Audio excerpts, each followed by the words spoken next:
Selamat datang di channel Ruang Cerita Manhwa dan selamat menikmati, semoga kalian suka. Rakiel terus berusaha menahan serangan itu sekuat tenaga. Perahu kini bergoyang semakin kencang karena ada dua raksasa yang tengah bertarung. Rakiel nekat memakan biji matahari merah, tapi ia tidak menyangka jika tubuhnya benar-benar menjadi lebih besar.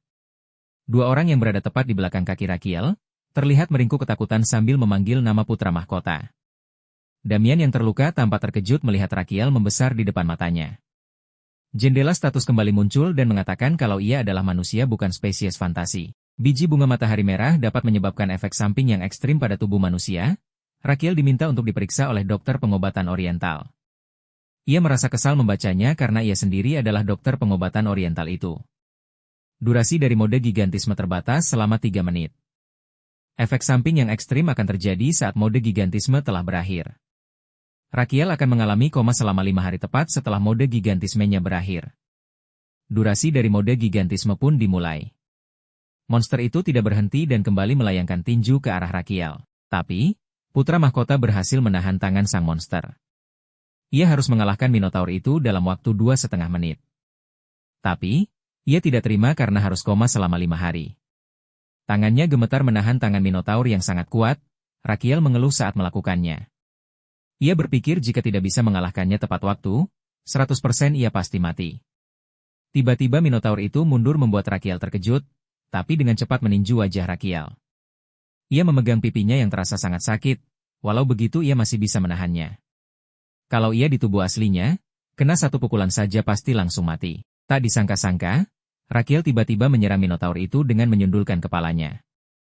Ia mengelus kepalanya, ia merasa bagaimanapun, mustahil mengalahkan Minotaur ini hanya dalam 2 menit.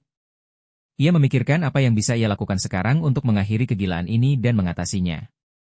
Setelah itu, Damian dan para pengawal bisa menanganinya, walaupun ia akan koma nantinya. Rakiel melihat Kosum yang mulai sadar dengan tubuh gemetar. Pria itu meminta Kosum untuk mengeluarkan beberapa jarum akupuntur. Dengan tenaga yang tersisa, Kosum pun mengeluarkan apa yang diminta olehnya. Rakiel langsung mengambilnya dan berbalik menatap Minotaur. Keduanya saling maju dan berteriak kencang. Bukannya menyerang dengan memukul atau semacamnya, Rakiel malah melompat ke belakang Minotaur itu. Dengan cepat ia mengambil satu jarum, lalu menahan tubuh monster dengan posisi seperti sedang digendong dari belakang. Saatnya untuk akupuntur, ucap Rakiel sambil mengangkat satu tangan yang memegang jarum. Ia langsung menusuk titik Tianyo yang ada di leher. Monster itu berteriak kencang karena serangan itu. Rakiel menggeram kesal karena jarum itu masuk terlalu dangkal. Ujung jarumnya tidak bisa mencapai aliran mananya. Ia terus berusaha menahan monster itu. Lalu tak lama ia berteriak memanggil Damian dan menyuruh pria itu datang untuk memukul bagian jarum yang ada di leher sang monster. Pria yang dipanggil itu pun berdiri dan maju sesuai perintah. Ia lompat dan memukul jarum itu sekuat tenaga. Karena hal itu pula, Minotaur berteriak semakin kencang. Dengan wajah serius, Rakiel memikirkan jika ia harus merangsang sistem sarafnya. Kurangi daya sistem saraf simpatiknya dan pacu daya parasimpatiknya. Ia pun menusuk jarum di titik Tian Liao, lalu kembali memanggil Damian yang kini sudah berdiri di pundak sang monster. Damian kembali memukul jarum itu dan terus melakukannya sesuai arahan Rakiel. Semua orang memperhatikan kejadian itu dengan wajah bingung. Minotaur itu kembali teriak saat Rakiel menusuk jarum akupuntur di titik Jiaosan. Titik itu akan menyebar di sepanjang aliran titik, Triple Energizer Meridian. Rakiel berusaha menahan monster itu yang terasa seperti anak kecil yang mengamuk karena tidak mau dibersihkan. Ia kembali mengambil satu jarum, lalu menusukkan titik terakhir yaitu titik Ermen. Sama seperti sebelumnya, Damian pun membantunya dengan memukul jarum itu. Yang awalnya Minotaur itu teriak kesakitan, kini tiba-tiba terdiam.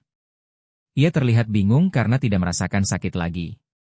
Melihat Minotaur itu tenang, Rakiel turun dan mencabut jarum akupuntur itu satu persatu. Ia tersenyum karena yakin kalau nyeri angina stabilnya sudah berakhir. Saat matahari sudah muncul, semuanya sudah selesai. Ia tahu jelas kalau rasa sakit yang monster itu alami rasanya seperti mau mati, tapi perlahan rasa sakitnya akan menghilang. Pengawal dan Kosum yang melihat semua kejadian ini tampak sangat takjub karena Rakiel berhasil menaklukkan Minotaur. Monster itu masih bingung dengan rasa sakitnya yang tiba-tiba menghilang. Rakiel memuji kerja Damian yang membantunya melakukan akupuntur. Monster itu tiba-tiba menepuk bahu Rakiel dan berterima kasih dengan bahasa Minotaur. Putra mahkota menghela nafas lega sambil tersenyum. Ia bersyukur karena rasa sakitnya bisa mereda tepat waktu. Dia mungkin salah paham kalau aku yang meredakan rasa sakitnya, ucap Rakiel dalam hati. Tak lama ia duduk lemas di atas kapal, lalu mengeluh karena situasi tadi sangat berat sampai rasanya ingin mati. Jendela status muncul dan mengatakan kalau organ-organ dalam rasa gelisah karena perubahan kondisi fisik yang ekstrim. Organ jantung tampak kesal dan bertanya apa yang Rakiel makan sampai tubuhnya bisa membesar seperti itu. Ia melihat tubuhnya dan merasa kalau aliran darahnya ini aneh. Nafasnya juga aneh. Organ jantung memberitahukan kalau sepertinya sebentar lagi Rakiel akan pingsan. Paru-paru saling berpelukan dengan tubuh gemetar. Jendela status kembali memberitahukan kalau sisa durasi efek pembesar tubuh sudah habis. Tubuhnya pun menyusut ke kondisi normal. Orang-orang yang ada di sana pun panik sambil memanggil putra mahkota dan menghampirinya. Sambil berbaring, Rakiel mengatakan kalau ada yang ia ingin sampaikan. Ia memberitahukan kalau ia akan koma selama 5 hari dan mereka tidak perlu khawatir karena Minotaur itu tidak akan menyerang lagi sehingga mereka bisa tenang. Setelah itu, Rakiel pun tertidur. Semua yang ada di sana terdiam, bingung dengan apa yang sebenarnya terjadi. Di bagian bawah kapal, para awak kapal sibuk menyingkirkan air yang masuk ke dalam akibat serangan Minotaur sebelumnya. Seorang pria memberitahukan pada navigator kalau lubangnya semakin melebar.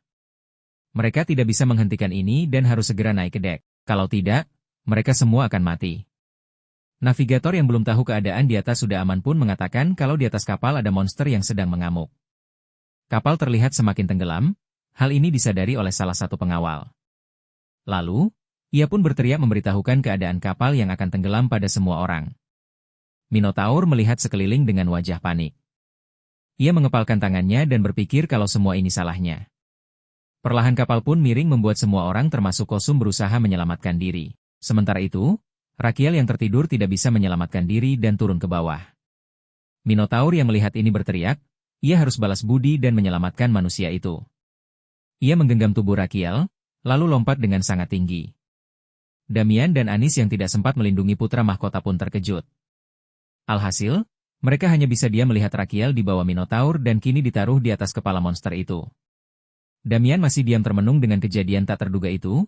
Sergio dan pria di belakangnya berteriak memanggil putra mahkota dengan panik. Yang mulia, gumam Damian. Setelah kejadian itu, Damian ditangkap dan diinterogasi. Kedua tangan dan kakinya diikat hingga tidak bisa bergerak. Perlahan ia sadar dari pingsannya. Hal yang pertama ia lihat adalah tikus yang ada di dekat kakinya.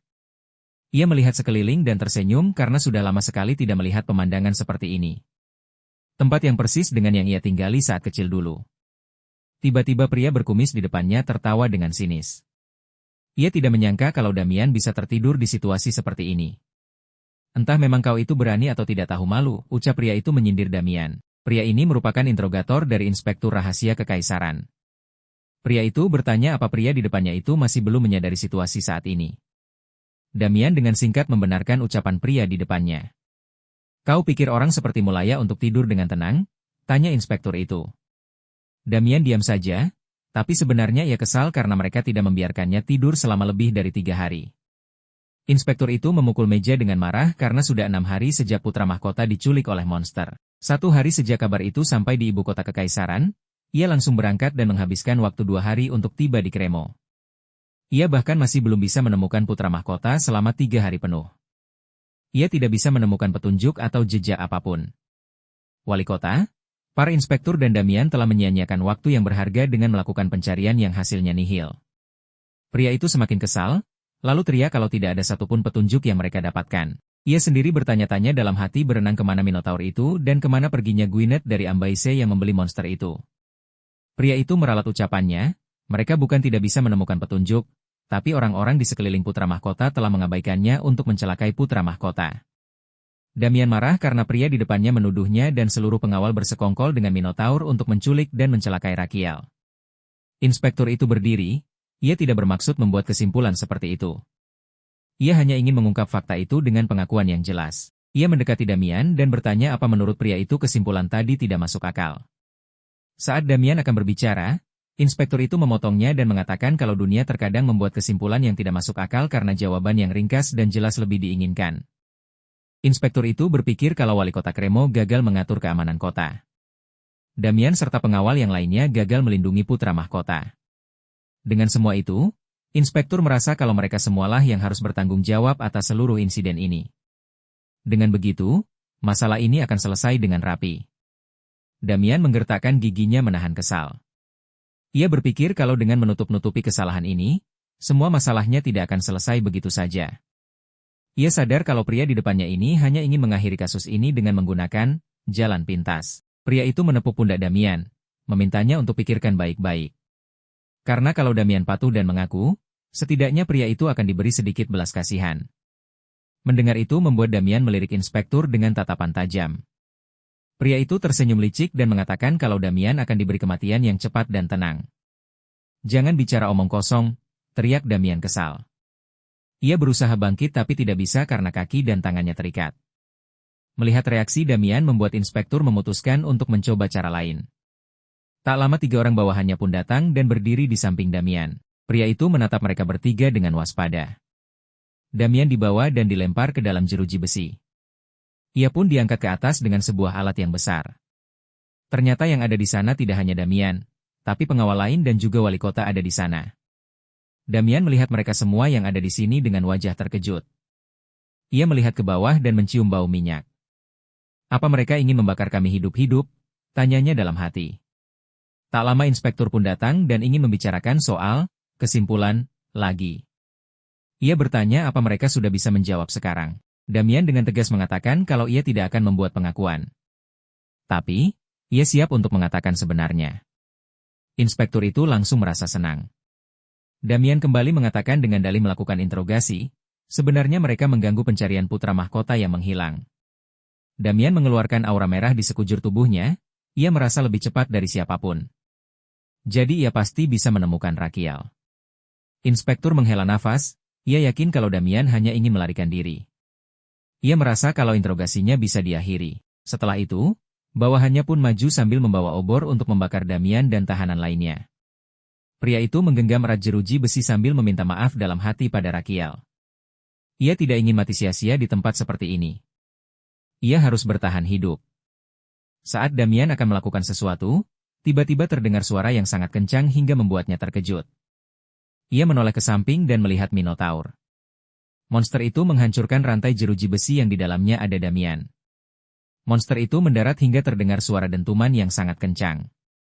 Rakiel berdiri di pundak Minotaur itu. Orang yang ada di sana termasuk inspektur terkejut dengan kedatangan yang tak terduga ini. Apa yang sedang kalian lakukan? Teriak Rakiel dengan wajah serius. Cerita kembali ke beberapa hari yang lalu di saat Rakiel tersadar dari komanya di sebuah gua jauh yang jauh di tengah laut. Sampai kemarin, Minotaur itu tampak seperti ingin membunuh Rakiel. Tapi saat pria itu terbangun yang ia lihat sang monster tengah menatapnya dengan ekspresi yang menggemaskan.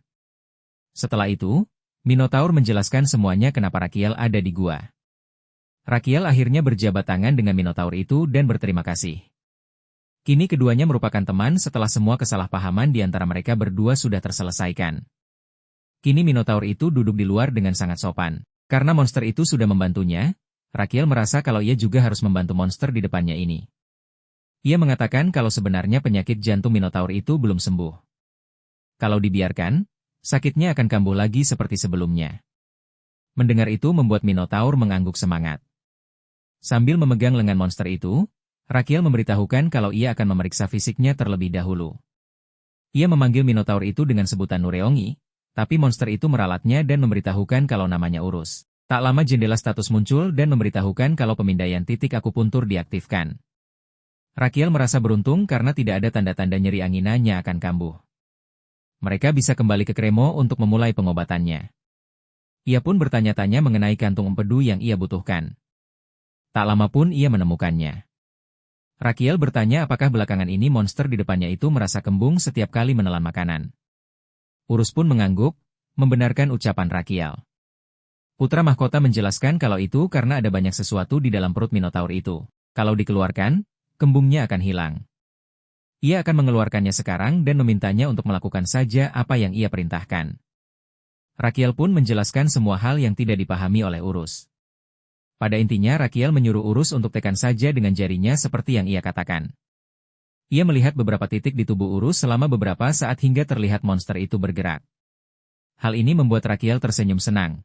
Selanjutnya ia menyuruh Urus untuk mengepalkan tangan lalu pukul ulu hatinya dengan keras. Rakiel mempraktekannya agar mudah dipahami oleh monster itu. Urus tampak ragu, tapi Rakiel langsung meminta monster itu agar percaya padanya. Urus pun mengepalkan tangannya dan memukul ulu hati sesuai arahan Rakiel. Setelah beberapa kali memukul ulu hatinya, Urus merasakan sesuatu yang aneh. Sementara Rakiel menatap monster itu dengan serius karena tahu kalau sesuatu yang besar akan keluar. Dugaannya benar karena Urus langsung mengeluarkan sesuatu dari mulutnya. Inilah yang dicari-cari Rakiel, spesial S-grade kantung empedu Raja Minotaur akhirnya didapatkannya. Biasanya entah berapapun ukuran sapinya, kantung empedunya tidak akan lebih dari 5 cm. Tapi yang ia lihat ini setidaknya mencapai 20 cm. Rakiel mengambil kantung empedu itu dan bertanya mengenai perasaan monster di depannya itu. Ia masih saja memanggil Urus dengan sebutan Nureongi. Urus mendongakkan kepalanya karena merasa lega setelah mengeluarkan benda aneh dari tubuhnya. Rakiel tersenyum dan mengatakan kalau ia turut senang karena kembung monster itu sudah membaik. Sekarang kau sudah jadi milikku sepenuhnya, ucap Rakiel dalam hati. Ia merasa kalau mereka harus kembali sekarang. Ia mengajak monster itu pergi karena ia punya firasat kalau rekan-rekannya sedang berada dalam masalah. Rakiel menatap monster itu yang diam saja. Ia menebak kalau monster di depannya ini khawatir kalau kembali ke sana harus bertarung lagi. Ia pun meminta Urus untuk tenang karena selama bersamanya, monster itu tidak akan diganggu oleh siapapun. Mata Urus berbinar setelah mendengar ucapan Rakiel. Setelah putra mahkota itu berjanji, keduanya pun kembali ke kota Kremo dengan melewati laut dengan mudah. Rakiel memperhatikan bendera yang berkibar di kota Kremo, ia tahu kalau itu bendera tim inspeksi yang berada di bawah perintah langsung Kaisar. Ia sudah menduga hal ini akan terjadi, ia bersyukur karena memutuskan untuk cepat kembali. Cerita kembali ke saat di mana Rakiel sudah sampai di sana. Kini ia bertanya siapa yang bertanggung jawab di sini. Inspektur diam saja, hal ini membuat Rakiel kesal. Ia pun berteriak dan bertanya sekali lagi dengan sangat marah. Bahkan Urus juga ikut teriak hingga membuat inspektur maju dan mengatakan kalau ia yang bertanggung jawab. Rakiel turun dari pundak Urus dan menatap inspektur itu dengan tatapan tajam. Pria itu masih ragu dan merasa kalau putra mahkota di depannya ini agak sedikit pendek. Dengan berani ia bertanya siapa orang di depannya yang sangat mirip putra mahkota serta mengendalikan Minotaur itu. Orang-orang yang melihat itu berpikir kalau pria itu sudah sinting. Rakiel melipat kedua tangannya. Jadi maksudmu aku adalah orang palsu yang menyamar jadi putra mahkota? Tanya Rakiel datar. Inspektur itu merasa kalau pria di depannya memanfaatkan situasi darurat ketika putra mahkota menghilang agar orang-orang yang ingin menyingkirkan keluarga kekaisaran dapat bergerak dengan bebas. Rakiel pun kembali bertanya apa pria di depannya ini ingin tahu siapa dirinya yang sebenarnya. Ia menyarankan sebuah tes, ia akan menyebutkan siapa sebenarnya rekan-rekannya. Tanpa menunggu lama, Rakiel menunjuk semua orang yang kini ada di atas. Ia akan menyebutkan pengorbanan, kesulitan dan dedikasi yang telah mereka lalui. Inspektur tanpa ingin menyanggahnya, tapi Rakiel tidak peduli dan langsung menyebutkan nama pertama yaitu Damian Chayenne. Pria itu adalah pengawal pribadinya, orang yang mengorbankan seluruh tubuhnya demi melindungi putra mahkota Rakiel Adria Magentano. Damian yang mendengar itu membelalakan matanya, tak menyangka akan mendengar hal itu dari mulut Rakiel. Putra mahkota itu kembali mengatakan, demi mengulur waktu agar ia dapat melarikan diri dengan selamat, Damian menunjukkan keberanian dan dedikasi dengan bertarung melawan Minotaur sendirian. Setelah itu, Urus merusak besi hingga Damian bisa keluar. Pria itu menyapa putra mahkota membuat Rakiel tersenyum. Wajah Rakiel kembali serius dan melanjutkannya. Selanjutnya ia menyebut Anis, putri dari Hashinto yang merupakan werewolf sekaligus kepala perawat di kliniknya. Ketika ia bergelantungan di lengan Minotaur pada malam itu, Anis menggerakkan seluruh raganya demi menangkap putra mahkota saat hampir terjatuh dari kediaman wali kota. Jika bukan karena respon cepat dan tindakan beraninya, saat ini mungkin tubuh Rakiel sudah hancur berkeping-keping dan terkubur di dalam tanah. Urus pun memutus rantai dan mengeluarkan Anis. Itu merupakan tindakan berani dan pengorbanan yang sangat kuhargai, ucap Rakiel serius sambil menatap Anis. Selanjutnya Sergio, pemimpin pasukan khusus. Malam itu, dia berlari lebih dulu dari orang lain dan mengawalnya agar ia dapat pergi berlindung. Tanpa keberanian dan pengorbanannya itu, Rakiel mengatakan kalau tidak mungkin ia bisa selamat dan ada di sini. Selanjutnya Ksatria Frandel. Dia mengevakuasi pasukan khusus yang jatuh ke tempat yang aman. Dia merupakan contoh dari ksatria yang teladan dan terhormat. Rakiel tidak berhenti dan terus lanjut pada Montero dan Pedro. Ia khawatir karena lengan mereka yang terluka saat menahan tanduk Minotaur. Ia pun menanyakan kondisi mereka. Ia tidak bisa melupakan jasa Sir Hamilton. Meskipun telah kehilangan pedang dan perisainya juga hancur, tekadnya untuk bertarung tidak padam begitu saja. Kini Rakiel menatap inspektur itu dengan tajam. Bawahan inspektur saling tatap dan salah seorang dari mereka mengatakan kalau sepertinya pria itu memang benar putra mahkota. Tapi rekan di sebelahnya bingung bagaimana caranya putra mahkota bisa kembali ke sini dan bagaimana caranya menjinakkan Minotaur. Setelah mendengar itu semua, kini inspektur berkeringat dingin dan sedikit memundurkan langkahnya. Pria itu tampak masih tidak yakin dan merasa ada yang janggal di sini. Ia yakin kalau ia mendengar jika putra mahkota ditangkap oleh Minotaur. Jadi mustahil mampu bertahan hidup, karena itulah ia melempar tanggung jawab dan kesalahan kepada para pelayan putra mahkota tanpa alasan tertentu. Tidak peduli apakah itu adil atau tidak. Karena memang selalu seperti itu. Baginya itulah hukum alami di dunia ini. Jika ada anggota keluarga kekaisaran meninggal karena sakit, maka dokternya lah yang akan dieksekusi. Seseorang harus bertanggung jawab atas kematian seorang bangsawan. Dan seharusnya merekalah yang bertanggung jawab. Wajahnya panik dan bertanya-tanya dalam hati kenapa putra mahkota kembali hidup-hidup. Tidak ada pilihan lain, inspektur itu sujud di hadapan Rakiel dan memohon maaf karena telah lancang mempertanyakan identitas pria itu. Rakiel menatap pria itu dengan tatapan tidak suka. Ia membiarkan inspektur dan beralih ke wali kota Kremo, Aizel. Malam itu, meski menghadapi berbagai macam bahaya dan kesulitan, dia telah menunjukkan bahwa tanggung jawab atas kota ini dengan tidak melarikan diri sampai akhir. Aizel yang masih dikurung pun menangis sambil memanggil putra mahkota. Urus pun menurunkan wali kota. Rakiel kembali mengatakan kalau rasa tanggung jawab itu hanya dapat ditunjukkan oleh orang yang mempertaruhkan segalanya. Aizel merupakan sosok teladan dan mulia di antara bangsawan lainnya. Rakiel membalikkan tubuhnya dan menatap orang yang kini bersujud di depannya. Ia merasa kalau interrogator dari tim inspeksi rahasia kekaisaran telah bersikap lancang dengan memintanya untuk membuktikan identitasnya sendiri. Pria itu tidak bisa membela diri atas kesalahan yang telah diperbuat. Namun, bagi Rakiel bukan ia yang membuktikan dirinya sendiri, melainkan mereka yang berada di sisinya, dan mereka yang rela berkorban demi dirinya. Orang-orang itulah yang membuktikan identitasnya. Wajah pria itu semakin pucat saat melihat tatapan Rakiel yang sangat tajam. Putra mahkota itu mendekat dan meminta inspektur agar sebaiknya jangan coba-coba membuat alasan karena ia sudah tahu apa yang ingin pria itu katakan. Rakiel sangat memahami orang-orang sepertinya karena di Korea pun sama seperti ini. Sebelumnya aku bertanya siapa orang yang bertanggung jawab di sini. Kau bahkan sampai membuatku menanyakan itu berkali-kali. Apa kau paham maksud dari pertanyaan itu? Tanya Rakiel sambil menatap pria itu dengan tajam. Wajah inspektur itu semakin pucat. Rakiel mengatakan kalau orang yang bertanggung jawab itu artinya dia yang bertanggung jawab atas segala sesuatu yang terjadi. Jadi, mengenai penyelidikan ceroboh yang telah pria itu lakukan sejauh ini dialah yang harus bertanggung jawab. Inspektur itu membungkukkan tubuhnya karena merasa ketakutan akan hukuman yang akan ia hadapi. Setelah kejadian menghebohkan itu, kini warga Kremo terutama pria membereskan puing-puing yang ada di kota. Seorang pria menyeka keringatnya dan bertanya kejahatan apa yang sudah dilakukan interrogator bodoh itu. Pria yang berjongkok memberitahukan kalau interrogator itu sengaja melakukan penyelidikan ceroboh yang bertujuan untuk menghambat penyelidikan resmi untuk mencari putra mahkota. Pria bertopi merasa kalau itu kejahatan yang cukup berat, jadi hukumannya pasti juga berat. Pria itu mengatakan kalau dia sedang sial, dia akan dihukum mati atau setidaknya membusuk di penjara selama sisa hidupnya. Pria itu kembali bertanya, apa yang sebelumnya itu benar-benar nyata. Pria tua itu langsung bersemangat dan mengatakan kalau ia melihatnya dengan mata kepalanya sendiri kalau Minotaur yang ganas itu, tiba-tiba jinak dan mendengarkan perkataan putra mahkota. Dia bergerak begitu putra mahkota berkedip, dan mematahkan jeruji besi. Ia merasa itu sungguh menakjubkan.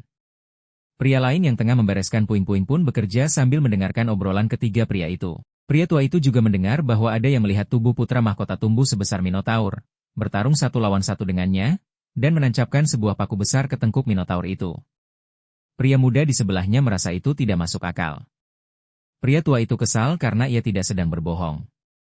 Pria bertopi memikirkan sesuatu, ia mendengar ada sebuah rumor yang telah menyebar luas ke seluruh ibu kota kekaisaran tentang konspirasi tentang putra mahkota. Mendengar kata konspirasi, membuat pria lain semakin fokus mendengarkan dan tak lama ikut bergabung karena penasaran. Damian memperhatikan semua itu sejak tadi dari dalam ruangan tanpa mengatakan apa-apa. Ia pun memanggil putra mahkota yang tengah bersantai sambil mengupil dan di belakangnya ada spesies fantasi miliknya yang tengah bermain. Damian bertanya cara Rakiel menjinakkan Minotaur itu. Urus kini tengah berbaring di atas rerumputan dengan santai tanpa ada yang berani mengganggu. Rakiel mengatakan kalau ia tidak pernah menjinakkan monster itu. Minotaur itu sendiri yang salah paham, jadi ia hanya membiarkannya saja. Damian terkejut, tidak menyangka dengan jawaban itu. Rakiel mengingatkan saat ia tiba-tiba menjadi besar.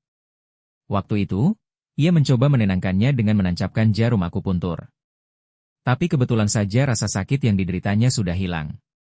Kalau begitu, dia salah paham dengan menganggap bahwa yang mulialah yang telah menyembuhkannya, tanya Damian, memastikan apa yang baru saja ia dengar. Rakiel pun membenarkannya, monster itu menganggapnya sebagai penyelamat. Tapi menurutnya itu bagus. Damian setuju dan lega mendengarnya. Putra mahkota itu bingung kenapa pengawalnya ini merasa lega. Pria itu pun langsung mendekati Rakiel dan mengatakan kalau sekarang putra mahkota bisa membayar tunjangan atas tindakan berbahaya yang ia lakukan. Rakiel terkejut karena sekarang pria di depannya ini tidak menyembunyikan ketamakannya terhadap uang. Bukankah itu alasan saya bekerja pada Anda? Tanya Damian santai sambil menatap spesies fantasi milik Rakiel. Putra mahkota tertawa karena kini Damian mengatakannya tanpa sedikit pun rasa malu. Damian tidak marah, ia malah tersenyum. Ia berpikir kalau ia harus berlatih lebih keras lagi. Ia memang berpikir untuk menerima uang, tapi nyatanya ia belum melakukan pekerjaannya dengan baik dan ini memalukan baginya. Damian berdehem, lalu menjelaskan kalau alasannya meminta pada Rakiel tanpa rasa malu adalah karena tadi malam ia telah menyelesaikan permintaan putra mahkota. Mendengar ini membuat Rakiel terkejut, ia meminta banyak jenis tanaman obat, tapi Damian berhasil mengumpulkan semuanya dalam waktu 1 hari. Damian menjelaskan kalau ini semua karena Kremo adalah kota pelabuhan dan perdagangan terbesar di utara. Tak lama ia mengatakan kalau ia punya satu kabar untuk Rakiel. Ada informasi bahwa Kaisar telah kembali ke ibu kota kekaisaran. Dalam perjalanannya, Kaisar diberitahu bahwa putra mahkota telah kembali dengan selamat. Rakiel tersenyum kaku, tak menyangka jika Kaisar kembali ke ibu kota kekaisaran begitu mendengar ia sudah kembali dengan selamat. Ia berpikir kalau Kaisar memang seorang bangsawan berhati dingin. Ia merasa sebaiknya mereka terus berhubungan dengan cara seperti ini agar tidak membebaninya nanti. Rakiel pun berdiri dan mengalihkan pembicaraan dengan mengatakan kalau ia bisa segera memulainya kalau semua tanaman obatnya sudah siap. Damian tampak bingung dengan apa yang harus mereka mulai. Rakiel pun mengatakan kalau ia akan mulai meracik Minota Uhuang Cheong Simhuan.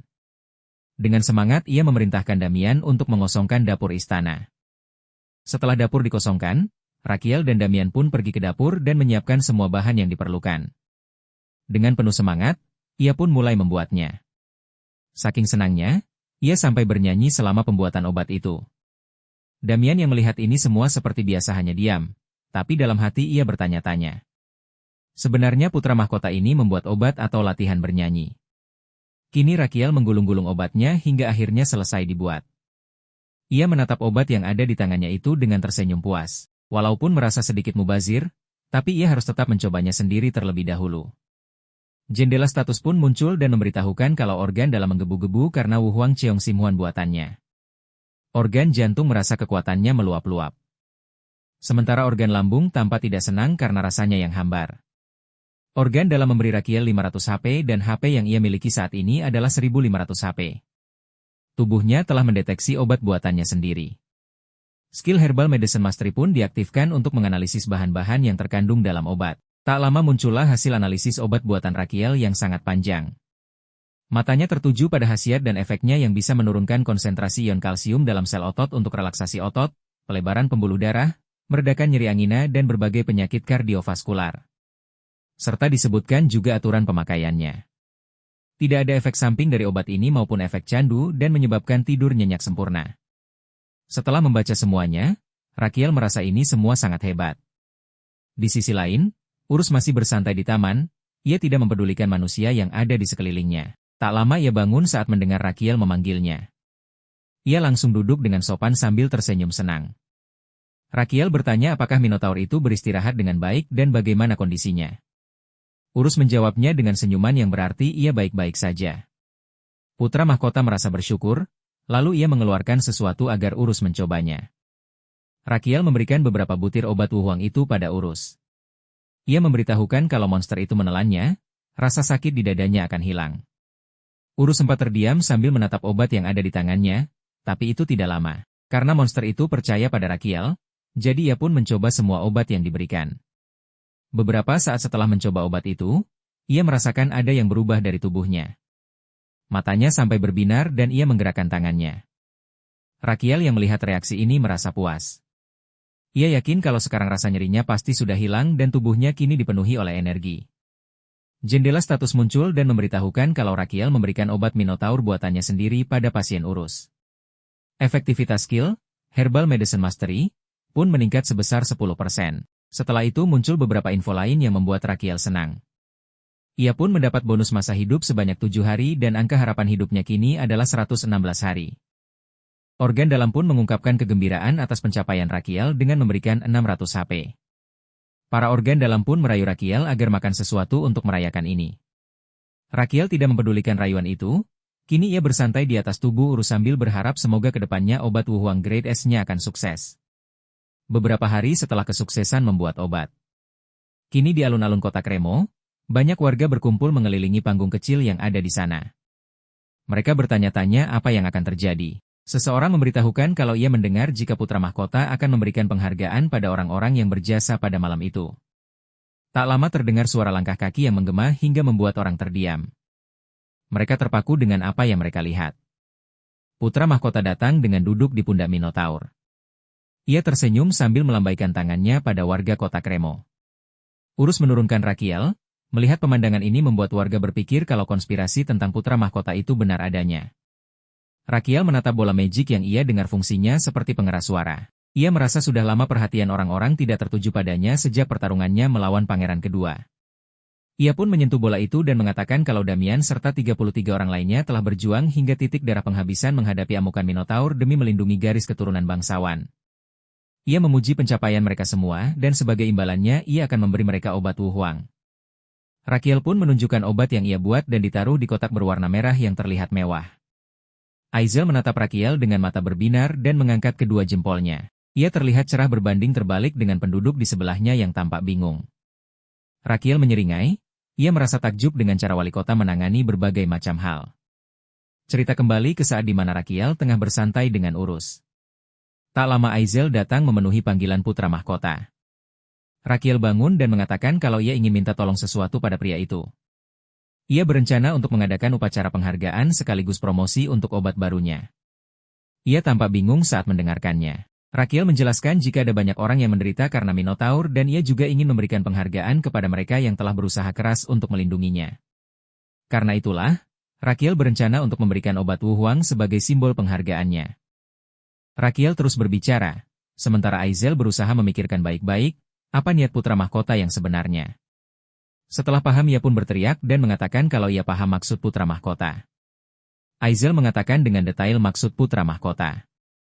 Obat itu akan diberikan bersama dengan medali yang bertuliskan nama Rakiel. Dengan begitu, seluruh bangsawan di Kekaisaran pasti akan penasaran tentang khasiat sesungguhnya dari obat itu.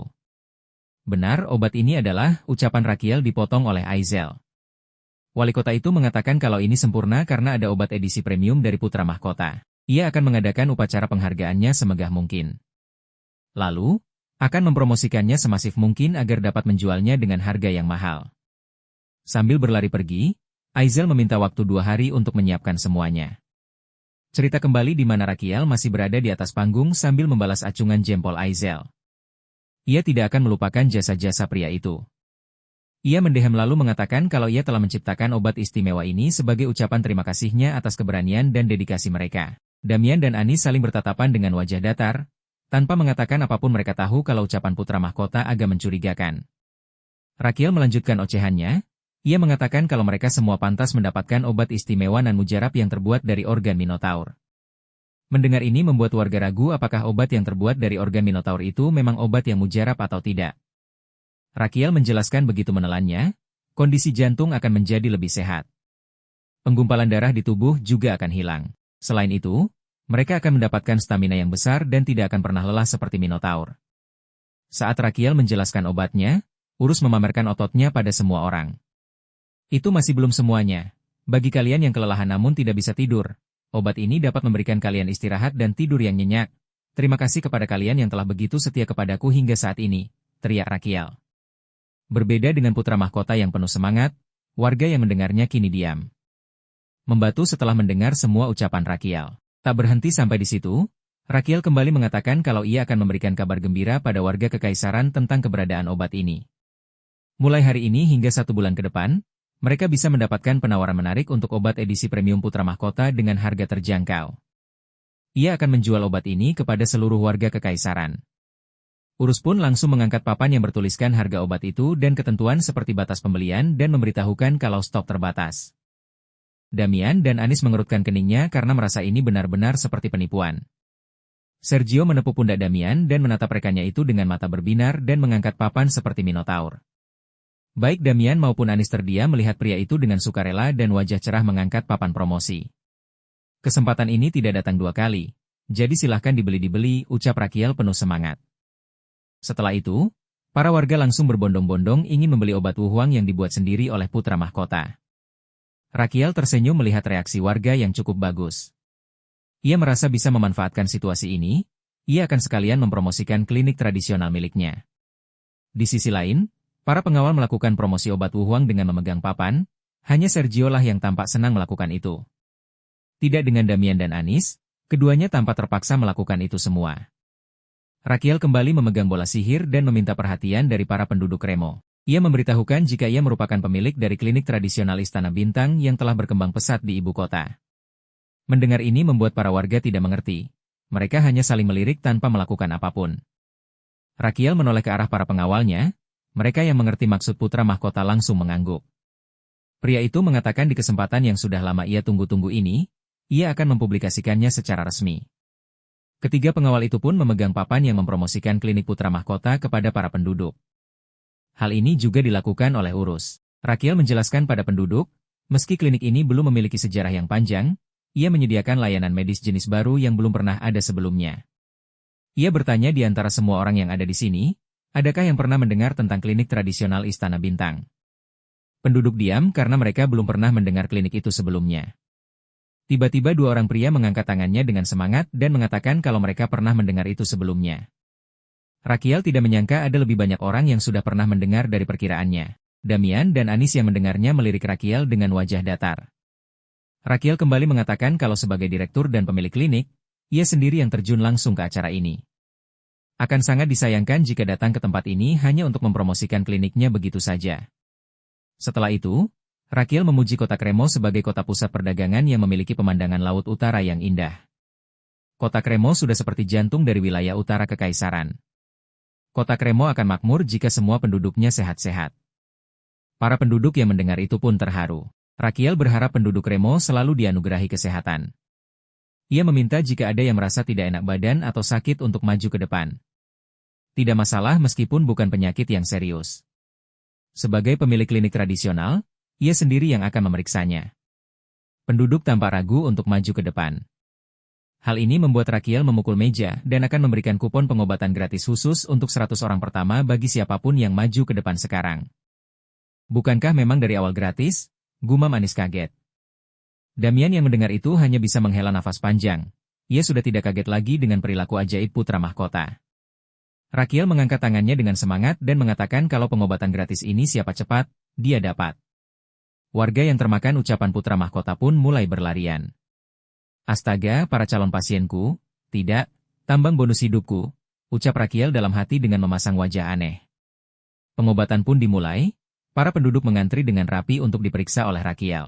Dengan sopan, Rakiel memberikan kupon pada wanita tua di depannya.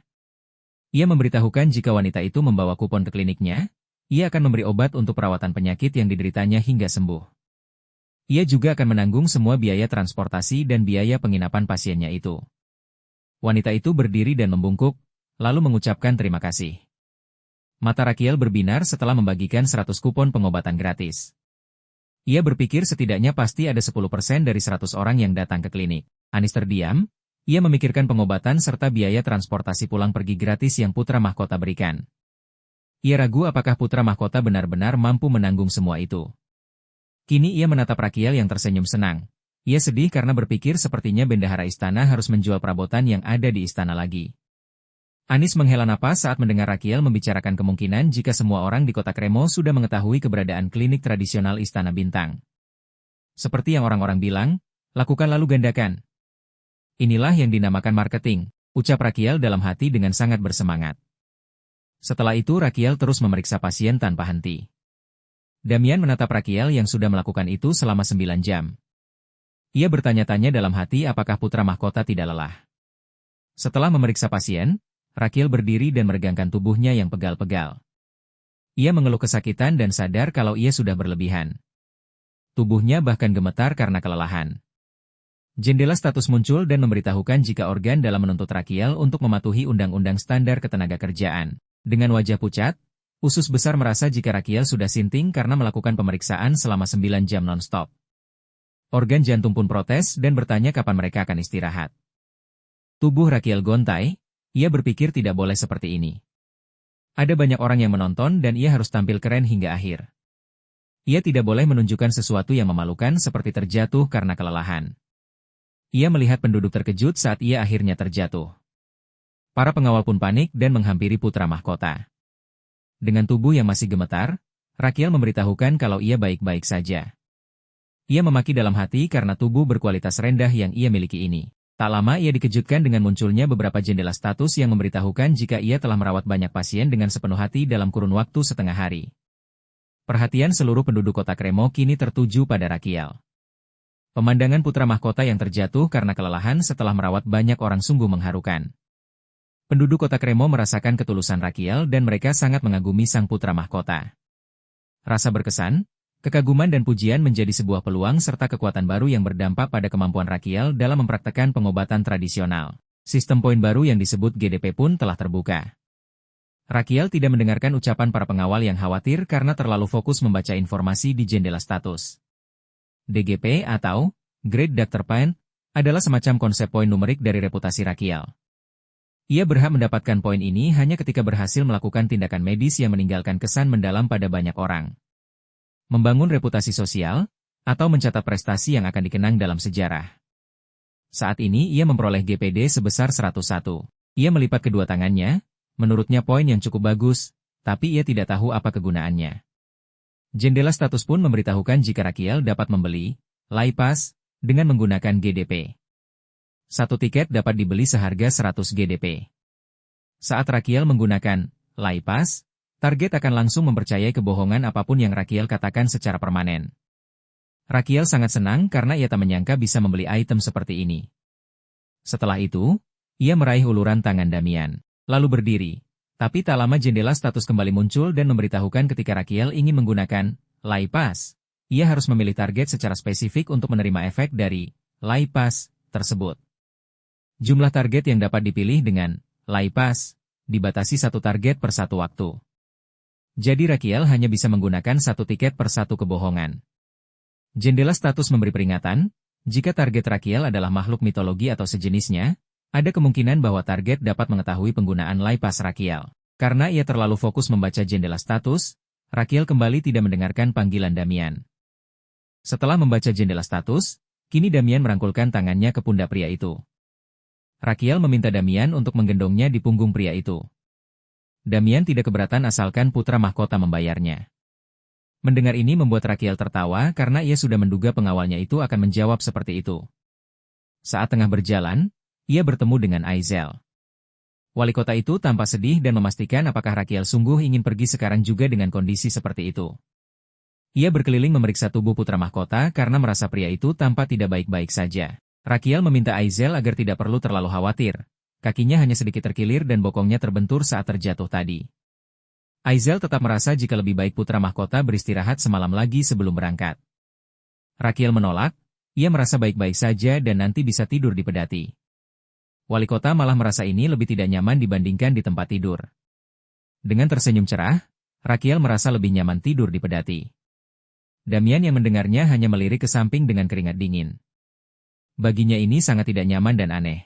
Sambil menepuk pundak wali kota, Rakiel mengatakan kalau ia menikmati waktunya selama tinggal di kota Kremo. Upacara penghargaan hari ini juga meriah. Aizel terharu karena pujian Rakiel yang terlalu berlebihan. Rakiel naik ke dalam kereta dan meminta pria itu untuk mampir ke kliniknya. Ia juga meminta Aizel untuk mengajak Ser Roberto. Wali kota itu tidak mengerti apa maksud putra mahkota. Rakiel sebenarnya ingin mengobati masalah rambut mereka berdua tapi pada akhirnya ia tidak mengatakan itu dan hanya menyuruh Aizel untuk mampir saja. Rakiel melambaikan tangannya saat kereta mulai pergi. Rakiel pun kembali ke ibu kota Magentano. Saat sampai ibu kota, para penduduk dibuat terkejut karena melihat Minotaur yang sangat besar ikut dalam rombongan putra mahkota. Seseorang berlari dan memanggil putra mahkota, tapi langkahnya terhenti saat melihat Minotaur yang sangat menakutkan di matanya. Ia menggelengkan kepalanya untuk kembali fokus, lalu memberi hormat pada putra mahkota. Ia berteriak dan mengatakan kalau ia, Letnan Michardo izin menghadap putra mahkota. Karena teriakannya itu, Rakiel jadi terbangun dari tidurnya. Ia pun bertanya ada keperluan apa. Letnan itu memberikan surat dari Kaisar dan memberitahukan jika Kaisar secara langsung mengeluarkan sebuah titah untuk putra mahkota. Rakiel menerimanya dan merasakan firasat buruk. Ia membuka dan membaca surat itu. Setelah membacanya, mata Rakiel membelalakan matanya. Rakiel tidak mengerti apa maksudnya surat ini karena sepengetahuannya Kaisar bukan tipe orang yang memanggil hanya untuk melihat wajahnya. Jika ayahnya meminta melakukan sesuatu yang melewati batas, ia akan mencoba menggunakan laipas. Ia tersenyum membayangkan kalau ia akan menggunakan tiket itu pada ayahnya sendiri. Saat hari sudah malam, Rakiel menghadap Kaisar. Kini ia berlutut memberi hormat pada ayahnya. Kaisar memperhatikan Rakiel dan sama seperti sebelumnya, tidak menyuruh putranya itu untuk berdiri. Hal ini membuat Rakiel kesal dan Kaisar tidak berbicara yang langsung ke inti permasalahannya. Tak lama Kaisar mengatakan kalau ada beberapa hal yang ingin ia tanyakan pada Rakiel. Ia bertanya kenapa anaknya itu membuat para pengikutnya menderita dengan sikapnya yang tidak bertanggung jawab dan kompeten itu. Ia kecewa karena disebut tidak bertanggung jawab dan kompeten. Padahal ia sendiri hampir mati melindungi mereka. Kaisar mendengar ada Minotaur yang menyerang kediaman wali kota. Rakiel langsung membenarkannya. Kaisar mempertanyakan kenapa anaknya itu tidak melarikan diri lebih awal hari itu. Baginya tindakan Rakiel itu justru malah membuat para pengikutnya berada dalam bahaya yang tidak diperlukan. Mendengar itu membuat Rakiel mendongakkan kepalanya, tangannya gemetar menahan rasa kesal. Kaisar kembali mengatakan kalau putranya itu mungkin sudah merasa berusaha yang terbaik, tapi menurutnya itu salah. Seharusnya Rakiel melarikan diri bahkan sebelum bahaya itu sendiri datang menghampiri. Kalau putranya itu menyadari betapa pentingnya posisi putra mahkota, seharusnya Rakiel telah bersiap untuk segala kemungkinan yang akan terjadi nantinya. Rakiel berusaha menahan emosinya. Bagaimana aku bisa mengetahui hal itu akan terjadi? Memangnya aku ini cenayang? Ucap Rakiel dalam hati. Kaisar bertanya apakah anaknya itu punya pembelaan. Rakiel menggelengkan kepalanya, ia tidak memiliki pembelaan apapun. Kaisar menunjuk putranya dengan kesal karena tindakan Rakiel itu telah membuat para pengikutnya mengalami kesulitan dan bahaya besar. Mendengar ini membuat Rakiel kesal, ayahnya sama sekali tidak khawatir padanya. Ia merasa ini sedikit tidak adil. Kaisar memberitahukan jika Rakiel adalah orang yang akan menggantikan posisinya di masa depan. Karena itulah, putranya harus mengambil tanggung jawab untuk menjaga, memimpin, dan merangkul jutaan rakyat kekaisaran. Padahal anaknya itu baru memiliki beberapa lusin bawahan, tapi Rakiel sudah menempatkan mereka berada dalam kesulitan dan bahaya. Saking kesalnya, Kaisar memukul pegangan singgasananya dan berteriak karena tindakan Rakiel sangat memalukan. Rakiel menunduk saat mendengar amarah Kaisar. Sebenarnya ia merasa ini tidak adil. Ia tidak bisa membantah ucapan Kaisar karena semua itu memang benar. Kaisar meminta Rakiel untuk merenungkan kejadian ini. Kesalahan yang sama tidak boleh terulang kembali. Ia pun bertanya apa ada lagi yang ingin anaknya itu sampaikan. Rakiel berpikir kalau ia harus menunjukkan setidaknya sedikit perlawanan. Kalau tidak, maka ini akan terus menjadi hubungan sepihak. Ia pun meminta izin untuk bertanya pada Kaisar, apakah ayahnya itu telah berhasil menghentikan kebiasaan merokok seperti yang pernah dijanjikan sebelumnya. Kaisar tampak terkejut dengan pertanyaan putranya yang tidak terduga. Rakiel mengatakan walau sulit, ayahnya harus segera menghentikan kebiasaan buruk itu. Dengan begitu, Kaisar dapat mengurus urusan negara dengan kondisi tubuh yang baik. Seperti yang Kaisar katakan beberapa saat yang lalu, Kaisar adalah orang yang mengemban tanggung jawab untuk menjaga, memimpin, dan merangkul jutaan rakyat kekaisaran. Setelah itu Rakiel menunduk sambil tersenyum puas, merasa senang karena sudah menunjukkan perlawanan. Kaisar mengelus jenggotnya, seolah memikirkan semua ucapan Rakiel. Putra mahkota itu kembali mengatakan kalau sebaiknya Kaisar harus segera meninggalkan kebiasaan itu karena kesehatan Kaisar adalah kesejahteraan bagi seluruh kekaisaran. Rakiel tahu jelas kalau ucapannya ini bukan hanya sekedar ucapan manis belaka. Karena setelah Rakiel meninggal, Kaisar akan terkena stroke karena merokok berlebihan dan juga stres. Ia harus membuatnya berhenti merokok agar kekaisaran tidak terseret ke dalam perang yang akan datang seperti di novelnya. Ia juga tidak ingin kaisar berakhir seperti ayahnya. Tak lama kaisar berdiri dan mengatakan kalau sejak hari itu, ketika Rakiel dengan lancangnya menasehatinya, ia sudah berhenti melakukannya. Rakiel tidak menyangka jika ia salah menduga. Ternyata kaisar sudah berhenti melakukan kebiasaan itu. Kaisar kembali bertanya apa ada yang ingin putranya itu sampaikan. Sambil berdiri, Rakiel mengatakan tidak ada dan ia akan pergi sekarang. Tapi kaisar langsung mencegahnya dan mendekati putra mahkota. Jangan makan makanan spesies fantasi sembarangan, karena itu tidak baik bagi tubuhmu, ucap kaisar lalu memalingkan wajahnya karena merasa canggung. Setelah Rakiel pergi, kini kaisar berada sendirian. Ia merasa sepertinya sudah menjadi ayah yang baik dengan khawatir pada anaknya itu. Pria itu bahkan sampai tertawa senang. Ia bertanya pada orang di depannya mengenai obat yang baru diciptakan Rakiel. Orang itu memberitahukan kalau sesuai perintah kaisar, mereka telah mengerahkan seluruh informan keluarga kekaisaran untuk menyebarkan berita mengenai obat Minotaur itu. Kaisar pun menanyakan hasilnya. Orang itu memberitahukan kalau semua bangsawan sudah mengetahui keberadaan Minotaur Wu Huang Xiong Sim Huan. Bahkan para bangsawan yang tinggal di wilayah pinggiran kekaisaran sudah tahu. Mendengar ini membuat kaisar tertawa senang, ia memuji kerja orang itu. Di sisi lain, akhirnya Rakiel kembali ke kediamannya. Ia turun sambil berhitung yang membuat Damian bingung dengan apa yang dilakukan putra mahkota. Saat hitungan ketiga, Rakiel melirik Damian sambil tersenyum dan mengatakan kalau dia datang. Ternyata yang dimaksud adalah Gardin. Pria itu langsung berlari kencang dan menangis sambil memanggil putra mahkota. Apa ku bilang, ucap Rakiel, Damian menatap itu dengan tatapan datar khas miliknya. Rakiel terkejut saat Gardin semakin mendekat. Ia pun mendorong pria itu dan menyuruhnya berhenti. Dengan ramah ia bertanya pada Gardin apakah pria itu sangat bahagia bertemu dengannya. Ia berusaha tidak sadar dengan suasana gelap yang mengelilingi pria itu. Rakiel menutup telinganya saat Gardin komplain karena ia sudah meninggalkan banyak sekali pasien yang harus dirawat seorang diri. Karena merasa bersalah, Rakiel berjanji akan memberikan Gardin obat. Ia juga mengucapkan terima kasih karena pria itu sudah menggantikan tugasnya selagi ia tidak ada. Tidak masalah, Yang Mulia, saya hanya jadi sedikit pucat saja, ucap Gardin sambil tersenyum mengerikan. Rakiel mengalihkan pembicaraan dengan bertanya pada Gardin, apakah pria itu sudah dengar apa yang terjadi di kota Kremo? Gardin terpancing, ia menjawab kalau ia sudah mendengarnya dan sangat terkejut. Rakiel menoleh ke belakang dan sangat yakin kalau Gardin akan lebih terkejut lagi sekarang. Gardin pun memperhatikan apa yang dilihat putra mahkota. Ia sangat terkejut saat melihat Minotaur yang begitu besar di depannya. Rakiel dan Damian tampak menatap Gardin dengan datar. Rakiel merasa pria itu sudah semakin hebat dalam berakting. Ia yakin kalau Gardin sudah mendengar rumor kalau ia membawa Minotaur ke sini. Gardin tampak senang karena dipuji oleh putra mahkota. Damian tampak menatap kedua orang itu dengan datar. Ia sudah menduga kalau tidak ada yang normal di klinik tradisional ini. Rakiel bertanya apa ada hal lain yang terjadi selama ia tidak ada.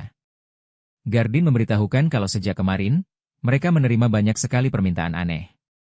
Rakiel tidak mengerti maksud Gardin. Dokter itu mengatakan kalau ada yang ingin membeli obat yang tidak dijual di klinik. Gardin pun menunjukkan semua surat permintaan yang menumpuk di meja kerja Rakiel keesokan harinya. Putra mahkota itu terkejut dengan banyaknya surat permintaan untuk membeli obat Wu Huang. Gardin memberitahu bahkan ada beberapa pesuruh yang dikirim oleh keluarga bangsawan sedang mengantri untuk membeli obat itu. Kaget mendengar itu, Rakiel pun melihat keluar jendela. Ia tidak menyangka ada banyak orang yang mengantri. Jadi ini yang namanya laris manis di pembukaan? Tanyanya dalam hati. Ia tidak menduga akhirnya hal ini datang juga padanya. Ia merasa tidak ada alasan lagi untuk menolak. Ia memerintahkan agar mereka semua masuk sesuai dengan antrian. Dengan begitu obat Wu Huang yang dibuat khusus oleh putra mahkota pun dijual. 10 hari kemudian, persediaan obat Minotaur untuk 1 tahun pun telah terjual habis. Rakiel kembali dengan rutinitas sehari-harinya yaitu memeriksa pasien. Gardin tiba-tiba datang dan berbisik kalau putra mahkota mendapat pesan untuk segera datang ke istana kekaisaran. Mendengar itu membuat Rakiel terkejut karena dipanggil ke istana lagi. Ia bertanya untuk apa, tapi Gardin tidak mengetahui hal itu. Ia pun memerintahkan Gardin untuk menyiapkan pedati. Setelah bersiap dan sampai di istana, Rakiel berjalan sambil memikirkan kira-kira hal aneh apa yang ingin kaisar bicarakan dengannya. Seorang pria dengan panik membuka pintu, lalu meminta Rakiel untuk cepat masuk. Rakiel menatap pria itu dan mengatakan kalau ini bukan jalan ke ruang singgasana kaisar. Langkahnya terhenti dan wajahnya seketika pucat saat melihat pemandangan di depannya. Ini karena ia melihat kondisi kaisar saat ini, sama persis seperti kondisi ayahnya dulu. Rakiel bertanya-tanya dalam hati kenapa kondisi kaisar harus sama dengan yang ayahnya alami. Cerita kembali ke saat Rakiel atau Lihan masih bersekolah. Hari itu hujan lebat dan ia berada di warnet bermain game bersama teman-temannya. Selama bermain ia terus marah-marah di depan komputer. Ibunya menelepon tapi tidak diangkat olehnya. Ternyata ibunya sudah meneleponnya beberapa kali tapi tidak ia angkat. Teman yang duduk di sebelahnya menanyakan apa pria itu tidak akan mengangkat telepon karena seseorang terus menghubunginya. Dengan wajah datar, Lihan mengatakan ia tidak peduli dan melanjutkan bermain gamenya. Ia kembali merasa kesal saat ia kalah dalam permainan itu. Tak lama ponselnya kembali berbunyi, Lihan pun mengangkatnya. Wajahnya tiba-tiba pucat dan panik. Ia berdiri lalu berlari pergi di tengah hujan deras yang mengguyur kota Seoul. Sesampainya di rumah sakit, tubuh Lihan gemetar.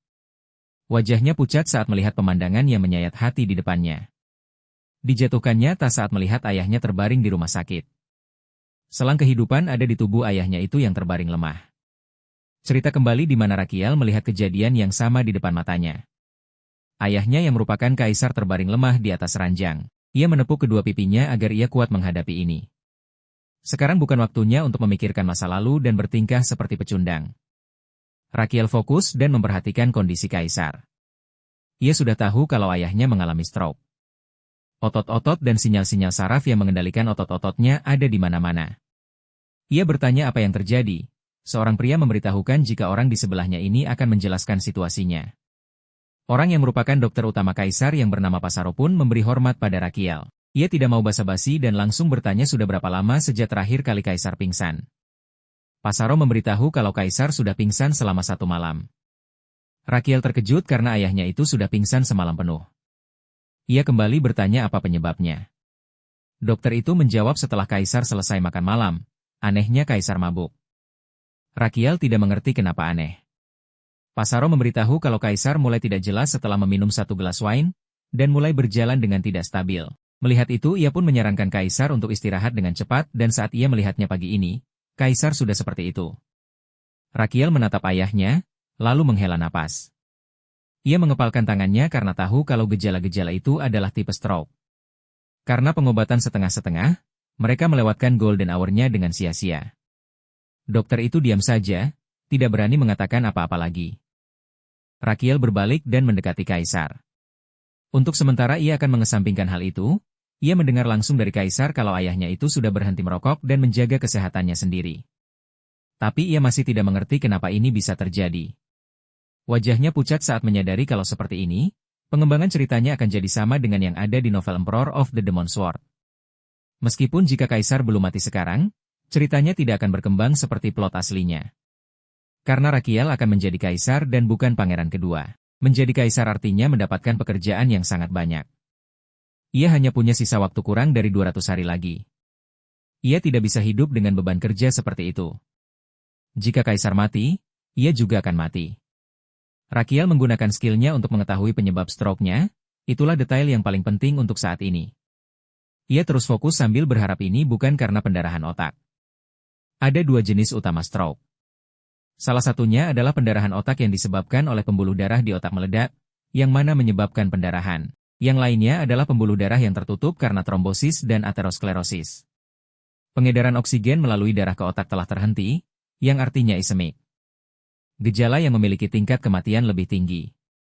Umumnya, pembekuan ini adalah tipe yang jauh lebih berbahaya. Ia menggertakkan giginya, ia memohon agar stroke-nya tidak seperti apa yang ia takutkan. Ia merasakan di arteri inferior anterior cerebelli, terdapat infark cerebral. Yang artinya ini adalah iskemik. Rakiel merasa lega karena ia tidak melihat pendarahan yang lain. Komplikasi dari hal ini bisa berupa kelumpuhan, cacat atau inkoordinasi motorik. Sekarang, ia harus menemukan bagian pembuluh darah mana yang terhambat. Ia hanya bisa memutuskan pengobatannya setelah mengetahui hal itu. Matanya membelalak saat menyadari sesuatu. Ada gumpalan darah yang bukan gumpalan darah alami. Rakiel tidak bisa melihat line of Zahn di gumpalan darah. Ini tidak mungkin. Baik dalam akal sehat maupun kenyataan, Ini jelas-jelas tidak normal. Ada yang salah di sini, ucap Rakiel dalam hati sambil menatap kedua bawahan kaisar. Ia memegang kepalanya yang sakit, untuk saat ini mengobati kaisar adalah prioritas utamanya saat ini. Ia akan menyelidikinya setelah ia menyelamatkan kaisar. Ia tidak bisa mengobati kaisar di sini, ia pun meminta pada kedua pria itu untuk memindahkan kaisar ke klinik pengobatan tradisional agar ia bisa fokus pada pengobatannya. Tak lama seorang archbishop datang, pria berkumis tampak senang dengan kehadiran pria tua itu.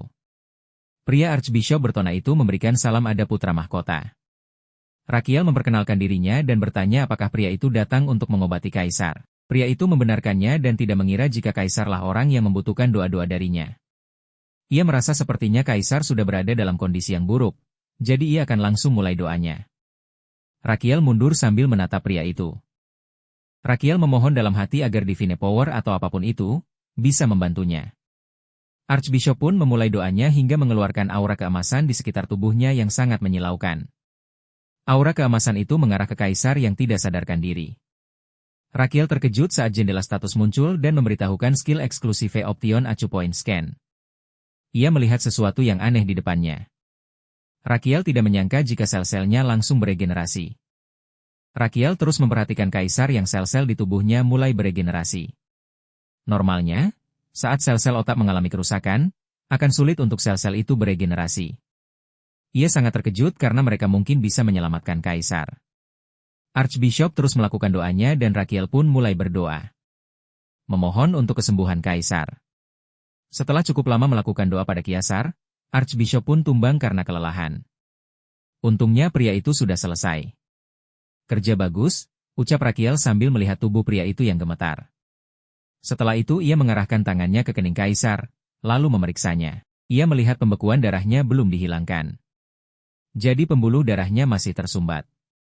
Itulah kenapa meskipun sel-sel otaknya beregenerasi, sel-sel itu hanya akan mati lagi. Pembekuan darah yang menghambat pembuluh darahnya, harus dihilangkan terlebih dahulu. Itulah prioritas utamanya kali ini. Ia melipat kedua tangannya sambil berpikir apa yang harus ia lakukan sekarang. Hal yang paling menyeramkan saat ini adalah cedera reperfusi. Cedera ini mengacu pada saat aliran darah dilanjutkan ke bagian tubuh yang sebelumnya mengalami iskemia, sehingga pasokan darahnya terputus. Namun pemulihan sel-sel yang seharusnya dipercepat justru memburuk. Saat cedera reperfusi terjadi, bagian itu akan mengalami kerusakan permanen. Memikirkan semua ini membuat kepala Rakiel pusing. Tak lama ia menepuk tangannya saat ingat sesuatu. Ia pun memanggil Roberto dan menyuruhnya untuk memanggil mage istana. Roberto bingung kenapa mereka harus memanggil Genetis di kondisi seperti ini. Tidak mungkin, ucapan Roberto terhenti saat sadar apa yang akan putra mahkota lakukan. Rakiel berjalan mendekati pria itu dan berhenti tepat di depannya. Roberto bertanya apakah putra mahkota berniat untuk menyengat kaisar dengan listrik. Mendengar itu membuat Rakiel langsung menjawab tidak. Pria tua itu menghela nafas lega. Aku akan membekukannya, ucap Rakiel dengan lantang. Roberto pun berteriak kaget saat mendengarnya. Kini mage istana yaitu Genetis pun berada di istana, menuju kamar kaisar. Ia masuk dan mengatakan kalau ia menerima panggilan putra mahkota. Ia dikagetkan dengan tatapan menakutkan dari tiga pria yang ada di hadapannya. Ia pun bertanya apa yang terjadi. Rakiel pun menjelaskan semuanya dan berhasil membuat Genetis terkejut. Ia kembali memastikan Rakiel yang ingin menggunakan Ice Magic pada kaisar. Tanpa ragu putra mahkota itu membenarkannya. Dengan tubuh gemetar, Genetis menatap Rakiel dan bertanya dalam hatinya kenapa putra mahkota melakukan ini padanya lagi. Rakiel sendiri berusaha menghindari tatapan pria tua di sampingnya itu. Genetis kembali bertanya apa putra mahkota serius soal ini. Rakiel membenarkannya, ia ingin pria itu membuat Ice Magic sedingin mungkin tanpa membunuhnya. Ia menepuk pundak Genetis sambil tersenyum, menurutnya ini sama seperti saat Genetis memperlakukan George yang terkena epilepsi. Ia terus tersenyum dan merayu tanpa mempedulikan wajah sang mage yang ketakutan. Genetis berusaha menolak, tapi Rakiel langsung mengatakan kalau ia benar-benar butuh bantuannya. Tanpa bantuan pria itu, kondisi kaisar akan memburuk seiring berjalannya waktu, membuat kaisar berada dalam bahaya yang lebih besar. Mendengar itu membuat Genetis terkejut. Rakiel meyakinkan pria itu kalau ia tidak akan berbohong padanya soal seperti ini. Genetis menatap Rakiel sambil berpikir kalau ini sulit tapi bukannya tidak mungkin untuk dilakukan. Tapi, jika terjadi sesuatu yang buruk pada kaisar, ia yang akan mendapatkan hukuman. Ia memikirkan kemungkinan Rakiel sebenarnya mengincar tahta. Jadi dia ingin melukai kaisar dengan memanfaatkanku, ucap Janetis dalam hati. Ia langsung menggelengkan kepala saat memikirkan hal itu. Ia berusaha meyakinkan diri tidak mungkin putra mahkota seperti itu. Berdasarkan apa yang sudah ia lihat dari Rakiel sejauh ini, pria itu bukan seseorang yang mengincar kekuasaan. Ketimbang bersiap untuk mendapatkan pengaruh politik, Rakiel malah merawat para pasien di samping istana siang dan malam. Semakin ia memikirkan soal itu, semakin unik tingkah lakunya. Meskipun perintahnya aneh, ia akan percaya pada putra mahkota sekali lagi. Akhirnya ia pun setuju untuk melakukan apa yang Rakiel minta. Rakiel pun berterima kasih karena telah mempercayainya. Ia sekarang bisa memberi kaisar pengobatan yang tepat. Setelah itu, Rakiel memanggil Kosum. Mendengar ini membuat Janetis bingung. Kosum pun keluar dan berdiri di pundak Rakiel. Pria itu mengatakan kalau ia perlu meminjam beberapa jarum hari ini. Kosum tersenyum dan mengangkat jempolnya, siap membantu putra mahkota. Lalu ia pun mengeluarkan jarum yang dibutuhkan. Persiapan pengobatan sudah selesai, ia berpikir akan sempurna jika ia memiliki satu hal lagi. Yaitu Sacred Blessing Magic. Ia melihat Archbishop masih duduk dengan tubuh gemetar, Rakiel pun menghampiri pria itu. Ia mengatakan kalau ia punya permintaan. Ini mengatakan mengenai Sacred Blessing Magic yang pria itu gunakan. Bisakah kau menggunakan alat itu lagi selama 3-4 jam? Tanya Rakiel. Archbishop membungkuk meminta maaf karena itu tidak mungkin dilakukan. Mendengar ini membuat semua orang di dalam ruangan terkejut. Rakiel pun menanyakan alasannya.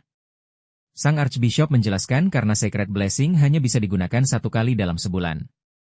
Rakiel menutup wajahnya setelah mendengar hal itu. Ia pun mengatakan kalau ia punya permintaan lain. Ia bertanya bisakah ia mempelajari bagaimana caranya menggunakan Sacred Blessing. Meskipun mempelajari itu akan merepotkan, tapi saat ia sudah mempelajarinya, itu akan jadi bantuan yang luar biasa. Jika ia menggabungkan teknik pengobatan tradisionalnya dengan Sacred Blessing, ia juga akan mendapatkan bonus hidup dengan lebih lancar. Archbishop menepuk tangan, wajahnya tampak senang karena mengira putra mahkota ingin menjadi seorang pemuja. Rakiel yang melihat reaksi ini pun bingung. Archbishop itu merasa pertanyaan putra mahkota sangat bagus dan mengatakan kalau kepercayaan tidak pernah terlalu jauh. Saking bahagianya, ia sampai memegang tangan Rakiel, tanpa menyadari wajah putra mahkota yang pucat. Pria tua itu memberitahukan kalau itu juga berlaku pada orang-orang bangsawan seperti Rakiel. Meskipun Sacred Blessing itu tampak sulit untuk dicapai dan sangat jauh, itu sebenarnya bisa digunakan oleh semua orang. Sang Archbishop mengangkat kedua tangannya karena senang. Pria itu menjelaskan yang Rakiel perlukan adalah hati yang tulus dan keinginan untuk menjalankan kepercayaan itu. Rakiel hanya perlu berpikir sedikit rasional dan tidak ada kontak fisik yang dibutuhkan. Tidak berbicara dan harus menghindari kontak mata selama lebih dari 3 detik. Selain itu, Rakiel harus berdiam di ruang yang sama lebih dari 3 menit tapi tidak menghirup udara yang sama. Putra mahkota hanya perlu menyerahkan semua perhatian dan cinta yang terjadi karena rasionalitas menuju kepercayaan. Anda hanya perlu melatih kepercayaan selama 30 tahun. Mendengar itu membuat tubuh Rakiel kaku. Janetis dan ketiga pria lain yang mendengarkan itu pun terkejut sampai mulut mereka menganga. Archbishop tersenyum, menurutnya itu bukan waktu yang lama, hanya 30 tahun.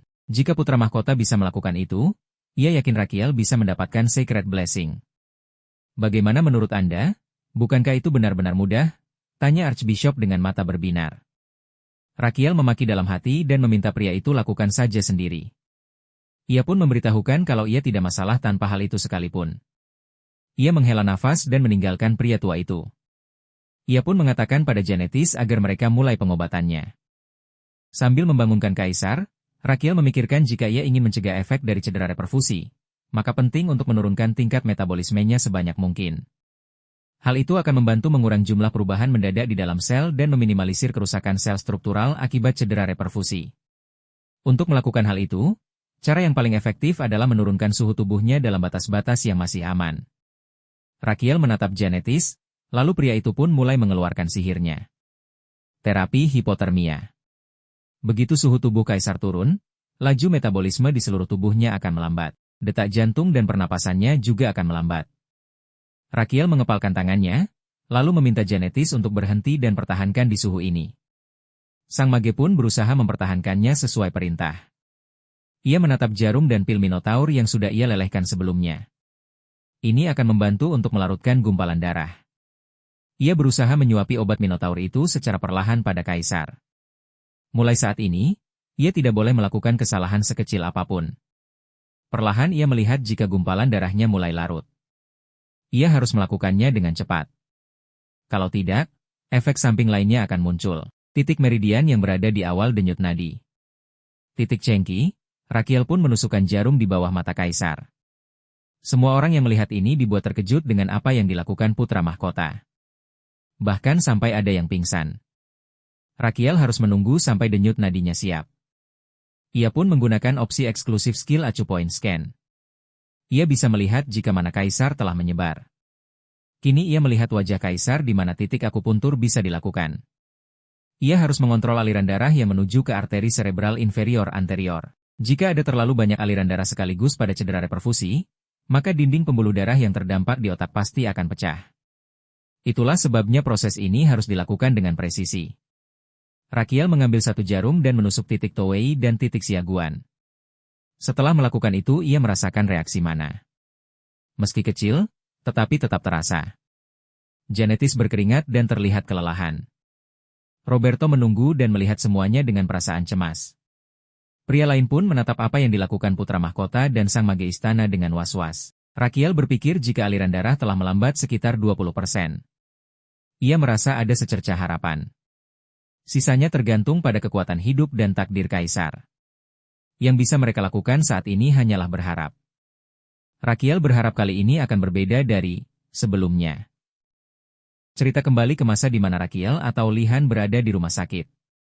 Ia mengatakan jika ayahnya itu bangun, ia akan benar-benar mendengarkan semua perkataan ayahnya itu. Ia meremas selimut dan menahan tangisnya. Saat ia akan menjanjikan hal lainnya, tiba-tiba mesin berbunyi panjang yang menandakan jika jantung ayahnya berhenti. Saat itu ia sangat mengharapkan yang terbaik, tapi pada akhirnya ayahnya tidak pernah membuka matanya lagi. Guci jenazah ayah terasa hangat, tidak seperti tangannya yang dingin. Ia berandai-andai bisa menggenggam tangan hangat ayahnya sekali lagi. Hanya sekali saja. Cerita kembali ke saat ini. Rakiel yang tertidur karena merawat ayahnya pun terbangun. Ia merasakan seseorang menyentuh tangannya. Ia membelalakan matanya saat melihat sang ayah sudah siuman. "Rupanya kau, putraku Rakiel," ucap Kaisar dengan suara lemah. Ia melihat air di samping yang menandakan putranya itu yang merawatnya selama ini. Rakiel menggigit bibirnya, menahan tangis. Ia sedih karena berpikir kalau ia bukanlah putra Kaisar. Ia meminta ayahnya itu jangan terlalu memaksakan diri dan harus beristirahat. Kaisar pun patuh dan menganggukkan kepalanya. Rakiel berbalik dan mengatakan kalau ia akan keluar sebentar. Ia terus berjalan di lorong seorang diri. Teringat masa lalu, di hari itu, andai saja ia menjawab panggilan di ponselnya lebih awal. Andai saja ia tiba lebih awal. Ia terus berandai-andai, berharap bisa melakukan hal yang lebih baik di masa lalu. Saat ia masih sebagai Lihan. Ia menatap keluar jendela lalu menundukkan kepalanya.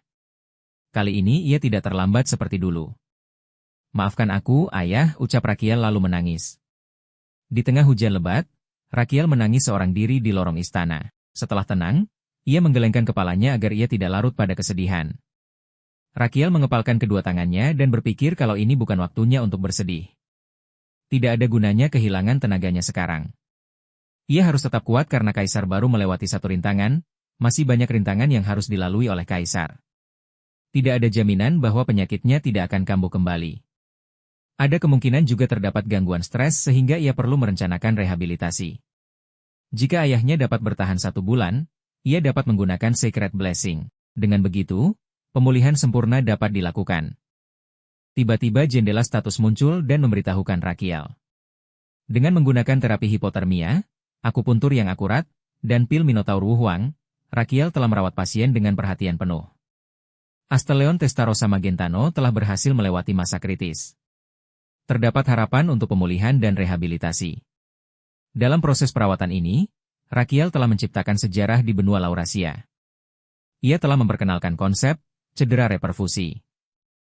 Rakiel telah meninggalkan jejak yang berarti dalam sejarah medis benua Laurasia. Konsep cedera reperfusi yang Rakiel perkenalkan nantinya akan tertulis dalam buku-buku medis utama pada generasi mendatang.